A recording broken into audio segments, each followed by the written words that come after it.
네, 들으신 것처럼 북핵의 위험성을 강조하면서 이 문제를 해결할 모든 방법에 국민과 국회가 힘을 모아달라고 박근혜 대통령은 당부했습니다. 네, 취재기자 연결해 자세한 소식 알아보겠습니다. 박경준 기자.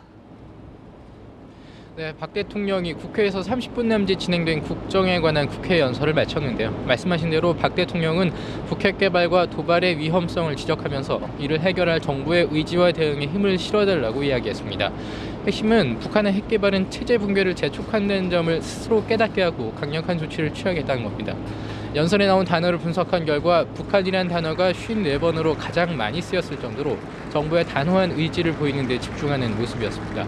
박 대통령은 먼저 북한의 핵실험과 장거리 미사일 발사를 극단적인 도발 행위라고 규정했습니다. 브레이크 없이 폭주하는 김정은 정권이 핵미사일을 실전 배치하고 우리는 두려움과 공포에 시달릴 것이라고 강조했습니다.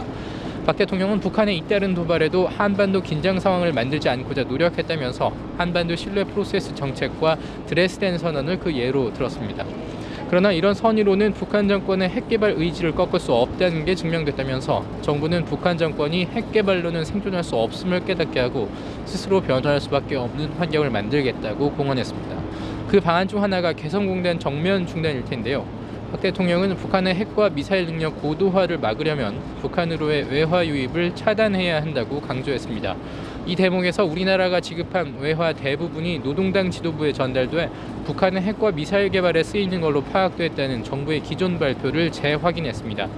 개성공단 전면 중단에 따른 기업인 피해를 우려하는 목소리에는 입주 기업들의 투자를 보전하고 이른 시일 내 경영을 정상화하도록 지원하겠다고 약속했습니다. 네, 박 기자, 이렇게 북핵 문제의 위험성과 해결책을 제시한 박근혜 대통령이 한편으로는 국회를 향해서 초당적인 협력을 당부했다고요.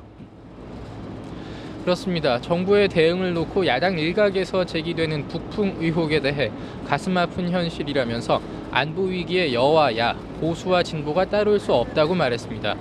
연설은 자연스럽게 쟁점 법안 처리를 당부하는 메시지로 이어졌습니다. 박 대통령은 국민의 생명과 안전을 지키기 위한 테러 방지법과 북한 주민의 인권 유린을 막을 북한 인권법을 통과시켜달라고 요청했습니다. 서비스 산업을 일자리의 보고라고 표현하면서 국회에 제출된 지 3년째 처리되지 않고 있는 서비스 산업 발전 기본법을 비롯해서 노동개혁 4법도 처리돼야 한다고 강조했습니다. 여야 모두를 향해 서민의 아픔을 달래고 경제 활력의 불쏘시개가 될 법안에 편향된 시각을 거두고 국민의 입장에서 통과시켜달라고 재차 당부했습니다.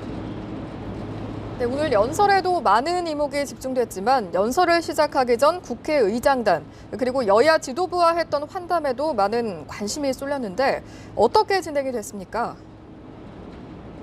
네, 박 대통령은 연설 시작 시각인 10시보다 20분 정도 앞선 9시 40분쯤 국회에 도착해서 15분 남짓 국회의장단 및 여야 지도부와 환담했습니다. 정의화 국회의장과 정가윤 이석현 국회부의장, 새누리당 김무성 대표와 원유철 원내대표, 더불어민주당 김종인 비대위 대표와 이종걸 원내대표, 그리고 이병기 대통령 비서실장이 참석했습니다. 김종인 대표는 정권 창출의 1등 공신이었지만 이제는 제1야당 대표로서 박 대통령과는 정치적인 대척점에 선 상황인데요. 시간이 길지 않아 많은 얘기는 나누지 못했겠지만 김 대표에게 쟁점 법안의 처리에 협조해달라는 이야기를 전했을 것으로 예상됩니다. 한편 이번 연설을 두고 여야의 반응이 엇갈렸습니다. 새누리당 김영우 수석 대변인은 국회 브리핑에서 대통령 연설은 신뢰와 통합의 메시지였다면서 테러 방지법을 비롯한 쟁점 법안 처리에 야당이 협조해야 한다고 강조했습니다. 반면 더불어민주당 김성수 대변인은 개성공단 자금이 노동당 지도부에 흘러들어갔다고 밝힌 것을 두고 통일부 장관의 말 바꾸기 논란과 겹쳐 혼란스럽다면서 구체적인 확인을 요구했습니다. 지금까지 국회에서 전해드렸습니다.